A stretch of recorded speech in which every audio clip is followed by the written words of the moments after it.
At ang isang klaseng alipin naman ay yung kalam mo gumagawa siya min ahlil jannah. Yung kanyang mga amal ay parang pang ahlul jannah. Yung pala ay kabilang siya sa ahlun nar. Ano sabi ng mga ibang mga scholars dito sa pagpapaliwanag ng hadith na ito? Minsan nakikita natin ang isang tao na para bang ang kanyang gawa ay ahlul jannah. Diba? Sa labas, gumagawa siya ng sadaka, nagdada'wa. Yung pala, dalawa, yung pala may mga mas ginagawa siyang mga bagay na labag sa Islam. Mga immoral na gawain. Meron siya mga ginagawang mga illegal.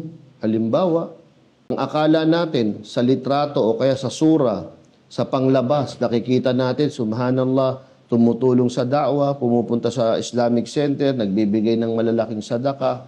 Pero siya naman ay nasa gawaing illegal, bandang huli mapabibilang siya sa ahlun nar. Meron naman yung iba ay gumagawa ng mga gawaing in the name of da'wa daw o in the name of Islam, pero mas may malaki siyang bagay na nalalabag. May mas malaking bagay siyang nalalabag.